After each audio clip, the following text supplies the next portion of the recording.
Bienvenue dans ce nouvel épisode de Gros Vin de Résilience et mon invité d'aujourd'hui est un artiste, mais il ne l'a pas toujours été. Il passe ses 30 premières années professionnelles dans le monde de la finance et des fonds d'investissement, un monde dans lequel il a connu l'argent, la gloire, la pression, mais aussi la trahison, puisqu'il sort par la petite porte en 2016, exclu de l'entreprise qu'il a lui-même cofondée. De cette expérience amère, il se plonge dans l'écriture et comme dans la chanson de Michel Berger, le businessman, il a toujours voulu être artiste et il écrit un spectacle et décide de monter sur scène. Sur scène, c'est une révélation, il viendra nous en parler. Mon invité du jour s'appelle Jean-Michel Rallet. Bonjour Jean-Michel. Bonjour. Comment vas-tu ? Ça va bien. Bon, écoute, je suis ravi de t'accueillir dans le cadre de cette émission parce que c'est vrai que tu as eu, comme le nom de ton spectacle, un changement de vie involontaire et on est dans un podcast qui parle de résilience et je pense que la résilience, si je t'en parle, je pense que c'est quelque chose qui a traversé ta vie, mais est-ce que tu pourrais nous en dire un peu plus ? Comment ce concept a-t-il traversé ta vie ? Alors moi j'aime bien les mots, comme tu le sais, donc j'aime bien l'étymologie des mots. Donc je suis allé voir l'étymologie du mot résilience. Et en fait les mots résilience, l'étymologie c'est sauter en arrière.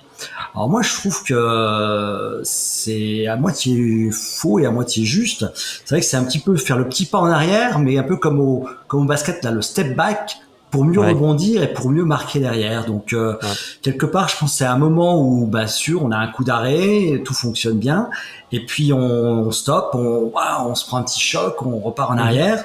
Mais l'idée, c'est de profiter de cet élan qu'on reprend, de ce moment de respiration pour rebondir en avant. Ouais. Et ce rebond en avant, comment tu l'as expérimenté toi dans ta vie ?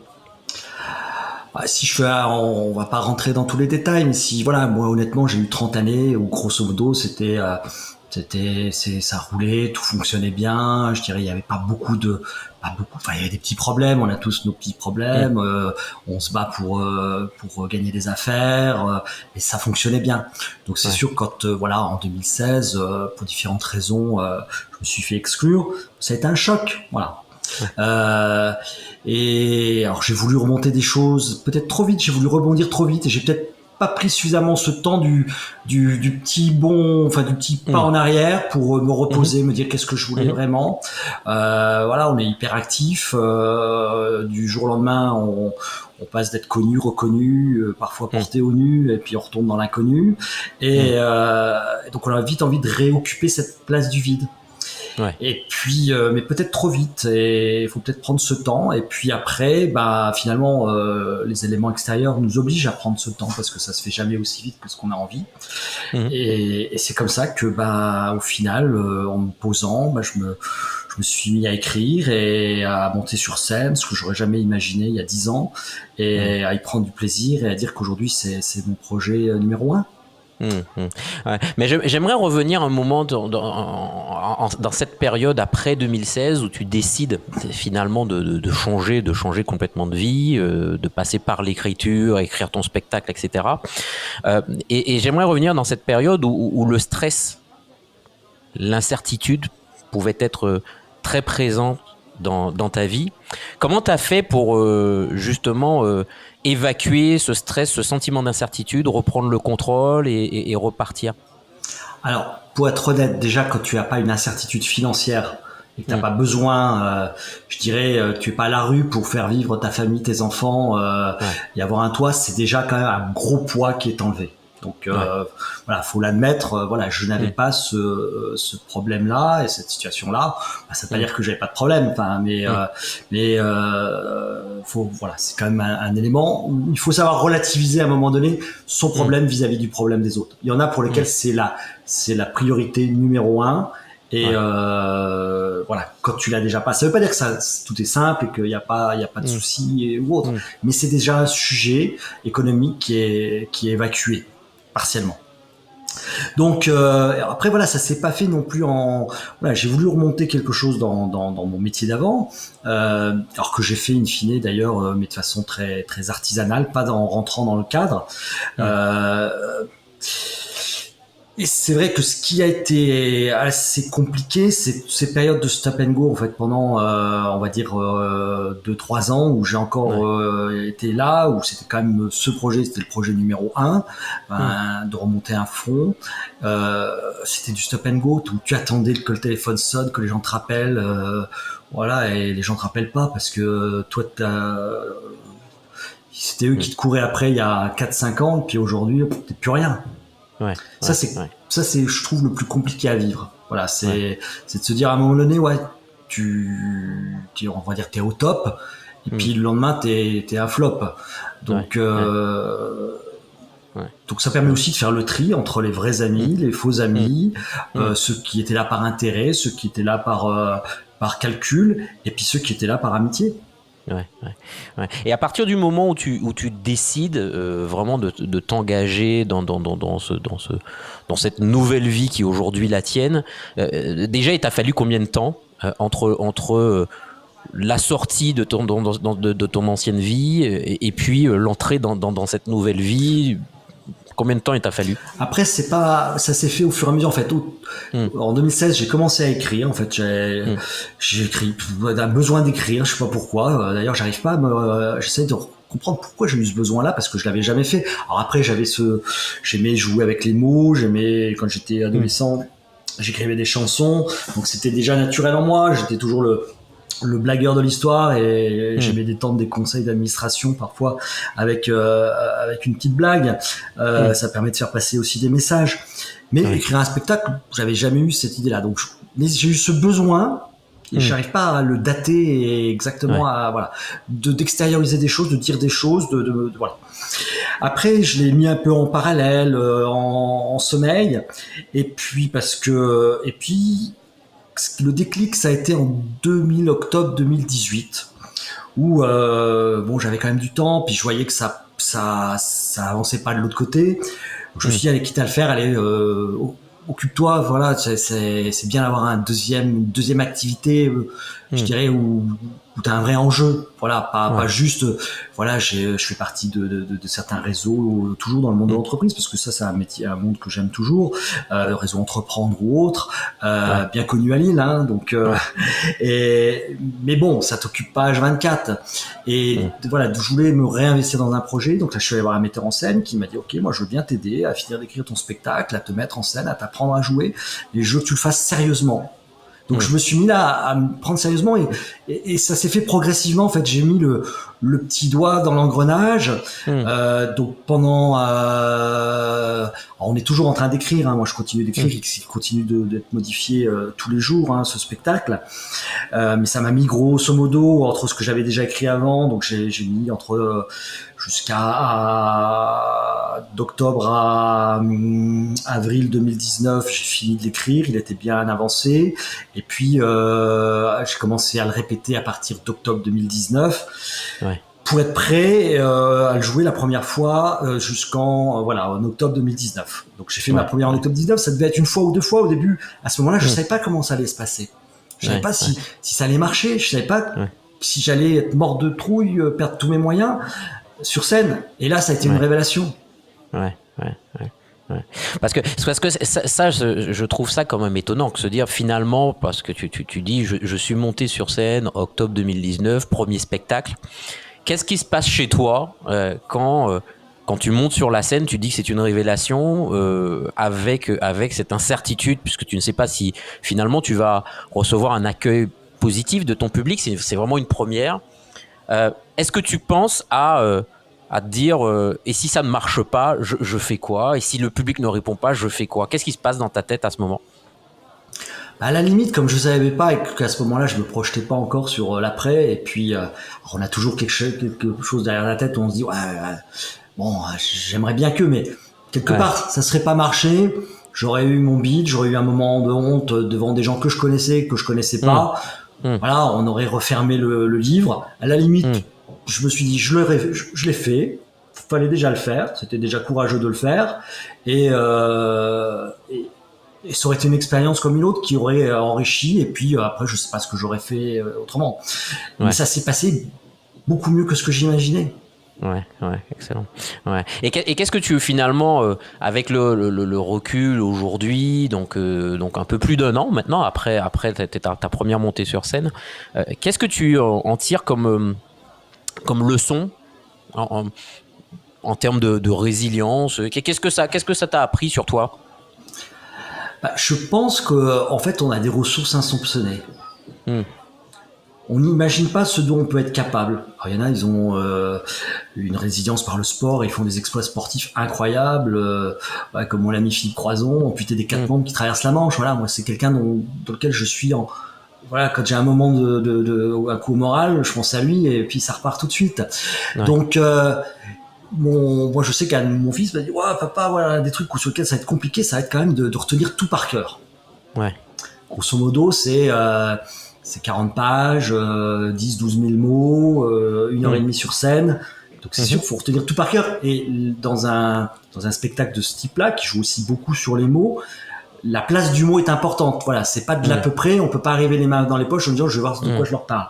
Je suis arrivé du travail, donc je dirais qu'aujourd'hui, moi j'ai appris qu'on pouvait, je dirais à partir du moment où on était motivé, qu'on avait la volonté, on peut pas tout faire. Il y a des choses, même si j'avais la volonté, j'y arriverais. Mais je sais pas, et encore. Mais ça, j'avais cette volonté d'y arriver. Je voulais pas me planter. Et donc, j'ai mis tous les moyens pour y arriver. Ouais. Et comment aujourd'hui, justement, tu fais pour rester engagé dans cette voie, à rester concentré, ne pas te laisser distraire par autre chose, peut-être ton ancienne vie, peut-être d'autres choses. Comment tu fais pour rester engagé et avancer pas à pas vers les objectifs que tu t'es fixés? Alors, je dirais moi j'ai toujours, quand voilà, je dis humoriste, entrepreneur et philanthrope, donc je navigue aussi toujours dans ce monde de l'entreprise que j'aime et qui a d'ailleurs une source inépuisable pour l'idée, pour le spectacle, hein, parce qu'on y voit quand même beaucoup de choses. C'est là où beaucoup de gens passent une grande partie de leur vie. Donc je continue toujours d'être quand même lié au monde de l'entreprise, y compris avec des projets dans le monde du théâtre, parce que je trouve qu'il y a des tas de choses à faire. Et il y a beaucoup, en France, on est très cloisonné. Je trouve qu'il faut faire tomber ces cloisons-là et qu'on a le droit de faire plein de choses différentes. Voilà. Après, je fais aussi un certain nombre d'activités et d'engagements philanthropiques. Donc, je suis quand même assez, on dit maintenant, je crois que le terme à la mode, c'est slasher. Donc, je fais pas mal de choses différentes et moi, j'aime bien faire des choses différentes. Donc après, c'est vrai qu'on a eu une période quand même compliquée. J'ai joué ma dernière en février. Je joue mon dernier spectacle. Après, on a le confinement. Il faut rester motivé. Donc là, l'idée, je dis pas qu'il m'a pas gêné le confinement. Moi, j'ai développé moi aussi une série de podcasts autour du changement de vie involontaire. Mais je suis pas arrivé. Déjà, ce qui est important, c'est que cette période, elle est arrivée. Mon spectacle, je l'avais déjà joué. Donc, le confinement ou donc la pandémie serait arrivée le 10 octobre 2019. Je pense que ça aurait été très très dur. T'as fait tout le boulot, tu t'es entraîné, t'as même pas pu rentrer une seule fois sur le stade. T'as pas joué 5 minutes. Donc, tu sais pas où t'en es. Donc, tu vas regamberger pendant un an. Là, je l'ai joué, j'ai vu ce qui allait pas. Donc, ça m'a donné ma feuille de route de travail. Donc, j'ai beaucoup travaillé et je continue là de beaucoup travailler pour l'améliorer et c'est une amélioration quotidienne. Okay, donc, voilà. Et quelle différence aujourd'hui tu fais en termes d'énergie? Finalement, quelle différence tu fais entre cette nouvelle vie et ta vie d'avant? Alors, ce qui est amusant, moi, c'est que je me suis découvert une qualité que je n'avais pas. C'est-à-dire que moi, je disais souvent, le mieux est l'ennemi du bien. À un moment donné, si je résume, pour faire un dossier d'investissement, ça sert à rien que ce soit le super dossier d'investissement. Ce qui importe, c'est l'investissement. La forme importe peu, finalement. T'investissant, voilà. Ça veut pas dire qu'il faut pas faire les choses correctement derrière, mais j'ai souvent ça, le mieux est l'ennemi du bien, c'est bon. On se moque souvent de moi dans la famille à cause de ça. Et là, en fait, je me rends compte que dans le spectacle, dans le théâtre, et surtout dans l'humour, il faut être super précis. Et là, il y a des phrases, alors c'est vrai que le public, ça va être 30 secondes d'une phrase, mais j'aurais peut-être passé des heures Alors pas des heures comme ça devant une feuille blanche, mais 5 minutes par-ci. Puis je me dis non, mais si je mets le mot là avant comme ça fera une paronomase qui va permettre de mieux faire. Et ça, c'était pas mon fort avant. Ouais. Donc je travaille, je travaille presque plus sur le sujet que je pouvais le travailler avant et plus dans la précision. D'accord, ok. Et comment tu fais pour maintenir justement le bon niveau d'énergie pour travailler cette précision? C'est quoi tes astuces qui te permettent justement d'être au niveau d'énergie suffisant pour atteindre la précision de ce nouveau travail? Alors déjà, il faut être aidé. Donc c'est important quand même. Donc là, moi, je remercie Thierry Buenafuente, donc qui est mon metteur en scène dans le Café Théâtre où a commencé d'ailleurs Florence Foresti. Donc c'est important, voilà, d'avoir des jalons, d'avoir des encouragements, d'avoir des réflexions bienveillantes. Voilà, bien sûr que c'est pas parfait du premier coup. Ça se saurait si j'avais sorti 1h30, 90 minutes d'un spectacle nickel chrome. Voilà. Donc c'est important dans ce schéma de progrès d'avoir des points réguliers. Là en ce moment, donc je répète tous les jours 2 à 3 heures par petite bride à la maison, et une fois par semaine on se revoit et on retravaille sur la précision et après c'est un vrai job comme dans le sport. Enfin, je fais souvent aussi le parallèle. Enfin, je pense qu'un champion du sport, un chef d'entreprise et un artiste, ils doivent avoir aussi ces mêmes qualités parce qu'ils doivent être créatifs et exigeants. Ils doivent avoir la partie gauche du cerveau et la partie droite. Et ceux qui réussissent vraiment, c'est ceux qui ont les deux parties. Comme le chef d'entreprise, si c'est que compter et qui sait pas créer des produits, ou je dirais embarquer ses équipes, il va pas réussir. Et l'artiste, s'il est juste artiste, il va réussir, mais à un moment donné, il va être stoppé. Et donc ça veut dire, si je te comprends bien, que tu t'es certainement mis en place une forme de discipline, une nouvelle forme de discipline qui permet d'être efficace. Une forme de discipline, mais pas obligatoirement régulière. Je dis pas de 8h à 10h j'écris, etc. Donc je m'adapte, mais je sais que il faut pas que j'ai un jour sans que j'ai répété un petit peu. D'accord. Ok. Et comment tu t'assures justement que finalement le temps que tu passes dans cette discipline soit le plus efficace pour produire les effets que tu en attends? Et pourquoi je te pose cette question? Parce que quand on change de monde, comme tu as changé de monde, tu étais quand même dans un monde d'entreprise où on dit souvent du monde d'entreprise qu'il faut de la discipline, il faut mettre en place des objectifs, il faut piloter ses objectifs, il faut des indicateurs de performance. Aujourd'hui, tu es dans un monde, est-ce que le parallèle peut être fait ou c'est une nouvelle discipline à mettre en œuvre pour que pour autant ça fonctionne? Moi, je pense qu'il faut être discipliné, c'est-à-dire qu'il faut se donner des objectifs. L'objectif, il faut avoir un spectacle qui soit un bon spectacle, le meilleur qu'on puisse faire, et puis qui s'améliorera au fur et à mesure. Donc là, il faut se donner des objectifs où on sait que si on veut être prêt pour à l'époque la première ou maintenant la reprise, faut pas que la veille on soit encore en train de régler 15 000 choses. Et moi, j'aime bien quand j'ai toujours aimé organiser à l'avant, avoir mes rétro-planning, et ça, je continue de les avoir. Donc ça, c'est super important. Alors, parfois dans le monde du théâtre, c'est pas toujours simple. Le jour de ma première, j'ai des projections où il fallait régler de façon un petit peu particulière le rétroprojecteur.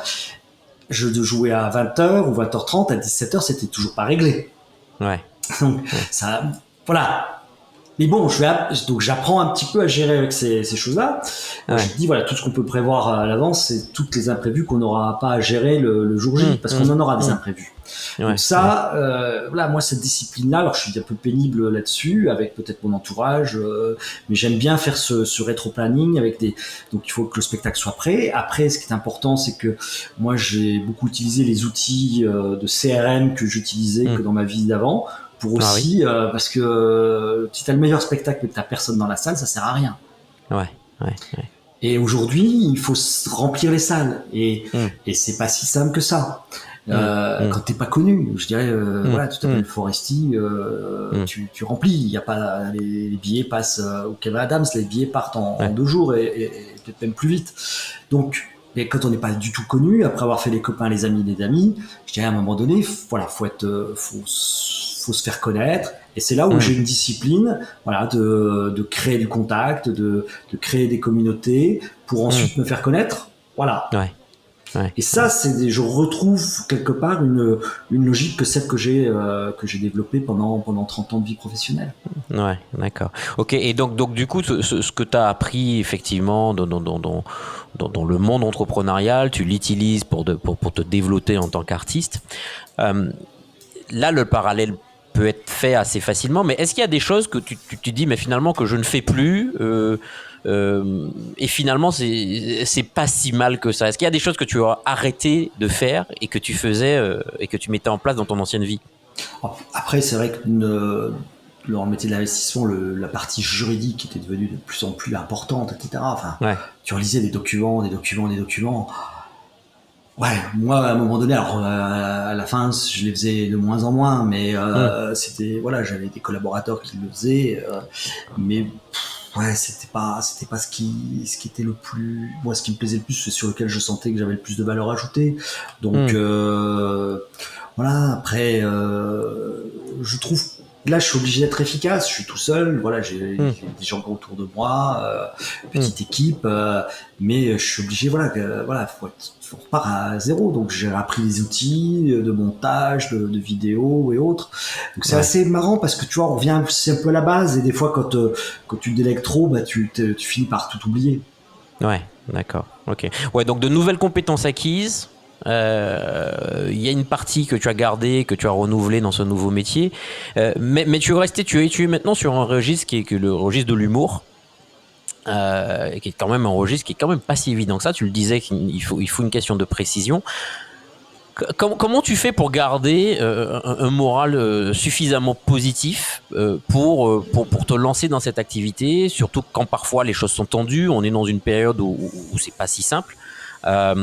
Comment tu fais pour garder ton moral positif? Alors moi, j'ai vraiment eu une chance, c'est que ma dernière représentation juste avant le confinement, ça a été une tuerie. J'avais un super public. Alors ça veut pas dire que les autres publics étaient pas bons, hein, mais des fois il y a une alchimie qui se passe avec des groupes de rire. J'avais un homme qui comprenait très vite les blagues, qui riait très vite, donc le rire entraîne le rire. Et puis d'autres groupes qui riaient sur d'autres choses. Et ce qui est assez jouissif, c'est que quand t'es là, que ça rend, t'as envie de rendre. Enfin, c'est comme toujours, je fais le parallèle avec le sport. Tu joues mieux au tennis si t'as un bon partenaire en face qui te renvoie des bonnes balles. S'il te renvoie des trucs, puis une fois sur trois, elle est dehors, ça, tu vas pas faire les efforts. Quand ça marche, t'as envie de donner. Parce qu'il te redonne. Et là, j'avais filmé cette dernière. Et je me suis repassé des fois, c'était peut-être un peu nombriliste, mais je me repassais les fous rires, deux ou trois vidéos là que je t'ai aussi envoyé, mais et ça fait du bien.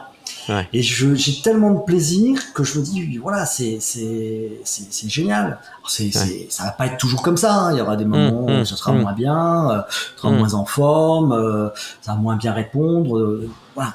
Mais tu sais, quand t'as un bon partenaire, là, ça peut être super génial. Ouais. Et c'est ça qui alimente ton optimisme, te donne envie de continuer, de recommencer, de changer, d'évoluer.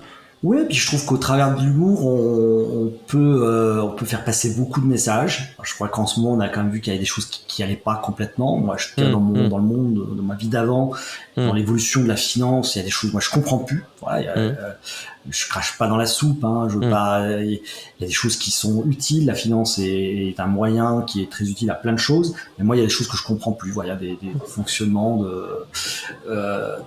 donc, si je peux le dire à ma façon, de façon non agressive, pour expliquer ce que avec de l'humour et pas dénoncer, mais mettre le doigt sur un certain nombre de points, moi, je trouve que c'est utile. Et moi, dans mon projet, si je fais mon 360 degrés, mon objectif, et pour faire le lien avec mes activités philanthropiques, en fait, je souhaite ce que j'ai fait d'ailleurs pour mes premières représentations, ce que je gagne, en fait, on le donne à des associations. Au lieu de garder mon cachet pour moi, en fait, on le donne à des associations autour du handicap, de l'intégration par le sport et autres. Et donc, ça me donne encore une puissance, je dirais, une motivation supplémentaire. Ce que je dis, mon slogan, c'est faire rire pour guérir, que je décline en 3 choses. Alors, dans le spectacle, je parle d'une maladie dont je suis atteint, qui est la maladie de Witzel-Zurt, qui est en fait la maladie des jeux de mots et des blagues vaseuses. Vous pouvez vérifier, si vous écoutez sur Google, ça existe, c'est de l'allemand. Ouais. Donc c'est faire rire pour guérir de cette maladie-là. Faire rire pour guérir, parce que pour moi, ça a été un outil de résilience, ce spectacle. Ouais. Et puis, si in fine, l'argent qu'on peut gagner, et y compris si je remplis, j'espère, demain, les plus grandes salles, et on peut le redonner à des gens qui s'occupent et qui ont, eux, vraiment besoin de résilience, parce qu'on voit des situations, pas toujours faciles, et loin de là, j'aurais rempli les trois objectifs. Ouais, super. Super. Donc, on peut dire que tu as eu un changement de vie involontaire réussi, quoi. Réussi, en fait, moi aujourd'hui je me sens bien et je pense que mais ça faisait quelque part dans mon spectacle le involontaire, le 1 il est entre parenthèses parce que il y a toujours une part de volontaire et d'involontaire, d'actes manqués.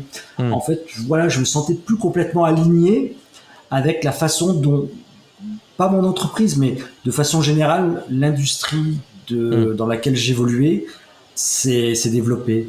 Moi, j'ai commencé dans ce métier, dans le métier du capitalisme, il y a 30 ans, c'était un métier d'artisan. Ouais. Voilà, on façonnait, les sommes en jeu n'avaient plus rien à voir avec ce qu'elles ont en jeu aujourd'hui. Aujourd'hui, je crois qu'ils se lèvent chaque année 17 milliards d'euros. Ça devait être 20 fois moins quand j'ai commencé. Donc, on n'est plus du tout sur la même chose. Ouais, un peu comme et aujourd'hui, voilà, je me retrouvais plus vraiment là-dedans. Donc, in fine, j'en serais parti d'une façon ou d'une autre. Ouais, je comprends. Et aujourd'hui, comment sais-tu que tu agis dans ce qui est pour toi la bonne direction ? Ça, honnêtement, je sais pas si aujourd'hui le chemin que je parcours me fait plaisir. Ouais. Est-ce que ce à quoi je vais arriver va être ce à quoi je m'attends ? Je sais pas. Ouais. Le chemin, pour l'instant, est un bon chemin. Moi, je prends du plaisir. Voilà, j'ai 53 ans, donc je peux pas non plus attendre 40 ans. Voilà, c'est pas. Donc, j'ai besoin aussi d'avoir du plaisir quotidien. Ouais. Et c'est vrai que dans mon métier d'avant, on était quand même sur des projections à très long terme. Et surtout quand quand j'ai démarré ce métier. Moi, j'ai besoin d'avoir plein de petits plaisirs. Et jouer tous les soirs, rencontrer des personnes, c'est plein de petits plaisirs. De te dire, j'ai fait cette blague-là, qu'elle a marché comme je l'imaginais, c'est quand même assez incroyable. Ouais. Alors des fois, t'as fait cette blague-là, elle n'a pas marché comme t'as voulu. Ouais. Mais ça fait partie de la vie. Et après, t'essaies de comprendre pourquoi. Peut-être qu'elle n'était pas adaptée au public là, qu'elle marchera une autre fois, donc ça veut dire qu'elle n'est pas bonne sur ce coup. Peut-être qu'il faut la retravailler parce qu'elle est mal amenée, ou peut-être qu'elle n'est pas bonne du tout, et dans ce cas-là, faut faire son deuil. Ouais, ok. J'ai une dernière question. Quand même, parce qu'à travers ton expérience, que ce soit ta vie d'avant, ta vie actuelle, et puis de tes diverses activités, quelles sont les trois principales pratiques qui t'aident le plus aujourd'hui ? Quelles sont les trois choses que tu t'appliques à toi-même, qui t'aident à avancer, à mettre un pas devant l'autre, à réaliser tes projets petit à petit ? Alors, je pense que qu'est-ce que tu appelles comme pratique, par exemple ? Non, mais quels sont tes rituels ou si on peut parler de discipline, est-ce qu'il y a une forme de discipline j'aime bien le mot rituel, je trouve ça pas mal. Après, je me suis mis à la boxe en 2016 parce que j'avais besoin de sortir de l'énergie. Puis d'ailleurs, j'en parle dans le spectacle parce que c'est devenu un sport à la mode. Dor Philippe faisait de la boxe, il y a plein. Donc c'est un sujet. Donc ça m'a fait du bien. Voilà, après, je boxe pas sur un ring, mais c'est une façon de. Et puis aujourd'hui, tu montes sur scène, tu dois tout donner. Il faut avoir la forme. Donc il faut. D'accord. Peut-être qu'il faut que je retrouve dans les semaines qui viennent d'ailleurs. Ça a été compliqué de faire du sport parce que moi je suis pas un endurant. J'aime pas les sports d'endurance. Donc j'aime bien, mais par contre j'aime bien toujours faire du sport, tennis ou autre. Pour se donner, donc ça fait partie de mon équilibre. Ouais. Après, j'ai aussi j'aime beaucoup regarder d'autres humoristes. D'accord. parce que c'est mon aspect, on pourrait dire un peu veille concurrentielle, mais j'aime pas ce terme-là, mais ça permet de voir un petit peu ce qui se fait, puis de pas, justement, pour pas faire les mêmes choses que les autres. Voilà, parce que, donc ça, j'y passe beaucoup de temps. Et puis, je crois qu'il faut noter tout ce qu'on peut dans les rituels. C'est chaque fois que tu as une idée, il faut, donc j'ai plein de supports divers ou variés, que ce soit la fonction note de l'iPhone, un petit carnet, des feuilles qui traînent. Chaque fois que tu as une idée, faut, voilà, parce que le pire, c'est d'avoir une super idée au milieu de la nuit, et puis le matin de dire, mais je me souviens que j'avais eu une super idée, mais c'était quoi? Ouais, tout à fait. Et là, toujours noter, puis d'avoir toujours, de se dire aujourd'hui, je dis pas que mon deuxième spectacle est déjà écrit, parce qu'un spectacle, ça dure quand même plusieurs années, hein, le temps, il évolue, mais ça dure plusieurs années. Mais j'ai plein de choses atemporelles, que je pourrais utiliser, auxquelles je pense, des tas d'idées. Et je crois qu'il faut être toujours en mouvement, voilà, toujours être créatif, toujours avoir un produit d'avance, mais comme un chef d'entreprise. Ouais. Tout à fait. Parce que si tu m'autorises quand même une dernière question, parce que ça m'intéresse vraiment. Finalement, tes terrains de créativité, tu les trouves où? Alors, les terrains d'inspiration. Je les trouve dans ma vie d'avant. Ouais. Parce que j'ai quand même, voilà, vu des choses assez rigolotes. On avait investi dans une maison de retraite, et pour une petite anecdote, j'avais des jeunes chargés d'affaires qui dit il faut réduire les frais de siège. Ouais. Et au plein milieu du comité d'investissement, je dis on arrête de laver les personnes âgées. mais c'était notre ambiance, tu vois. Voilà, je l'ai pas dit exactement comme ça, j'ai dit avec d'autres mots, mais bon, que je peux peut-être pas dire là. Donc voilà, j'ai ressorti, je l'ai pas dit exactement comme ça dans mon spectacle, mais je l'ai, tu vois, par exemple, j'ai découvert en écrivant cette partie sur les maisons de retraite que jusqu'à la loi Hamon, on pouvait facturer tout le mois comment c'était dû. Donc je fais quelque chose autour de ce thème-là, parce que ça m'a intéressé. Donc j'utilise après donc ce thème de l'entreprise et tout ce que j'ai vécu pendant 30 ans, je l'utilise. Alors pas de façon toujours des fois un petit peu détourné. Voilà ce qu'un homme de 50 ans peut plus facilement faire que quelqu'un qui démarre dans l'humour aujourd'hui à 20 ans. Donc c'est mes terrains de jeu, j'aime beaucoup la langue française, donc voilà, trouver un petit peu, quand j'ai une idée, d'essayer de remonter aux sources d'informations, aux statistiques qui vont bien. Donc je parle des maisons de retraite, je parle de la loi Copé-Zimmermann sur les quotas dans les conseils d'administration. Alors ça je parle de façon drôle, hein, ça peut paraître un peu pénible. Je revisite le plan comptable d'une certaine façon, mais là c'est assez amusant en fait, puisque j'avais un copain qui avait investi dans une boîte et la boîte a déposé le bilan et c'était en Espagne, et en fait ils ont découvert après coup que la maîtresse du patron était dans la boîte et qu'il avait payé toutes les opérations de chirurgie esthétique avec l'argent de la boîte. Donc moi je me suis posé comme question, le comptable, comment est-ce qu'il a comptabilisé ça? Voilà. Donc si vous voulez avoir la réponse, il faut venir voir le spectacle.